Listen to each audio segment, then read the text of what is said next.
La maladie de Gilbert, qu'est-ce que c'est? Quelles sont les conséquences pour notre organisme et quelles solutions peut-on apporter? Bonjour à tous, bonjour à toutes, je suis Delphine Basset, praticienne en nutrithérapie, micronutrition et hormonologie. Alors, la maladie de Gilbert, c'est en réalité un défaut de dégradation de la bilirubine. La bilirubine, qu'est-ce que c'est? C'est en fait le produit de dégradation de l'hémoglobine qui est contenu dans nos globules rouges. Pour faire simple, vous avez donc vos globules rouges qui ont une durée de vie de 120 jours qui doivent être, au bout de 120 jours, recyclés. Ils vont passer au niveau de votre rate pour être recyclés et on va obtenir de la bilirubine non conjuguée, donc produit de dégradation de l'hémoglobine contenu dans les globules rouges. Une partie de cette bilirubine non conjuguée va pouvoir être éliminée au niveau des urines. L'autre partie va être transportée au niveau du foie pour être conjuguée avec ce qu'on appelle de l'acide glucuronique afin de pouvoir éliminer cette bilirubine via les selles.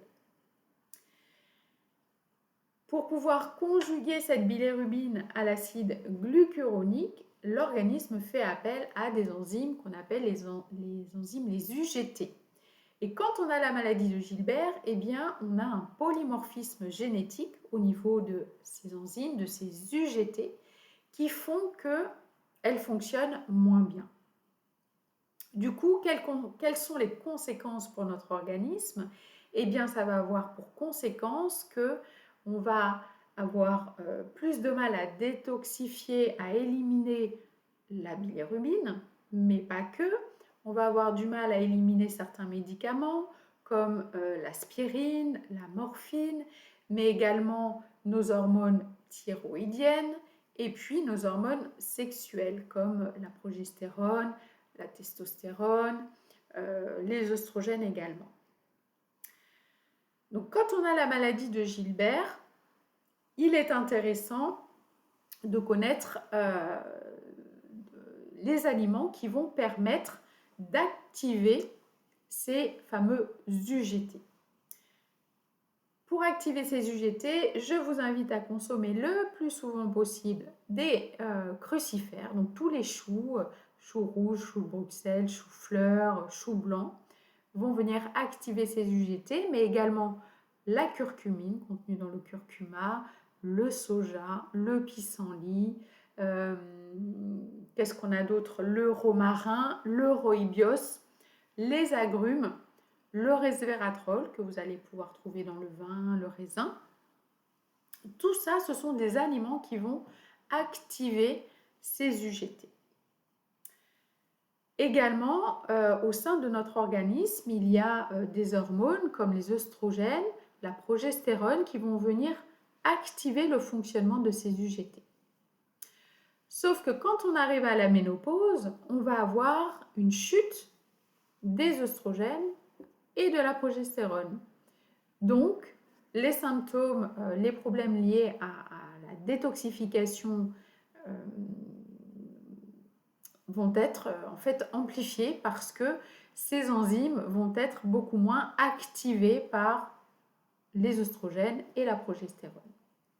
Ce qui va aussi activer ces UGT, ces enzymes, ça va être l'œstradiol, donc par exemple la pilule que l'on peut prendre, va activer le fonctionnement de ces UGT, que ce soit des œstrogènes synthétiques ou naturels.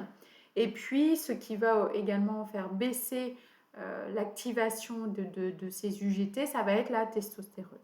Donc, vous voyez qu'également au sein de notre organisme, on a des mécanismes qui vont activer ces UGT ou à l'inverse, moduler l'activité de ces enzymes.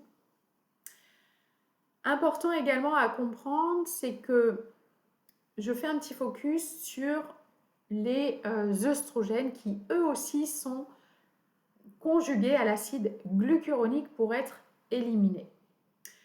Quand on a une dysbiose intestinale, c'est-à-dire un déséquilibre au niveau de notre microbiote, il va y avoir une enzyme qu'on appelle la bêta-glucuronidase, qui va être exprimée par les bactéries pathogènes d'un microbiote dysbiotique.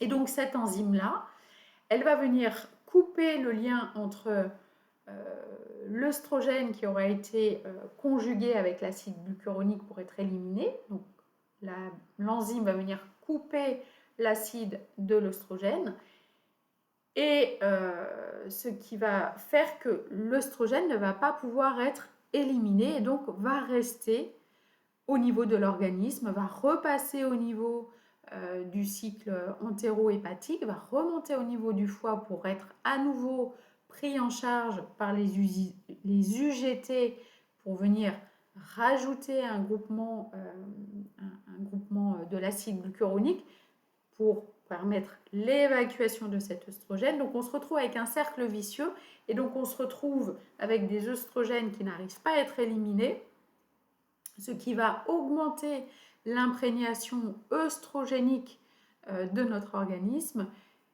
Et là où je veux en venir, ou là où je veux arriver, c'est que en augmentant cette imprégnation œstrogénique, eh bien, on augmente le facteur de risque pour le cancer du sein.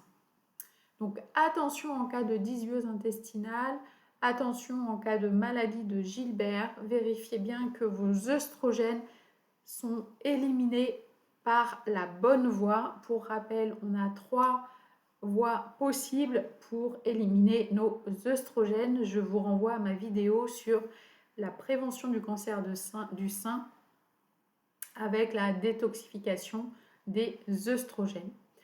Voilà pour cette vidéo. Donc, il faut vraiment soutenir le fonctionnement de ces enzymes, de ces UGT quand on a la maladie de Gilbert pour optimiser la détox de la bilirubine, de nos hormones et de certains médicaments. Je vous dis à très vite pour une prochaine vidéo.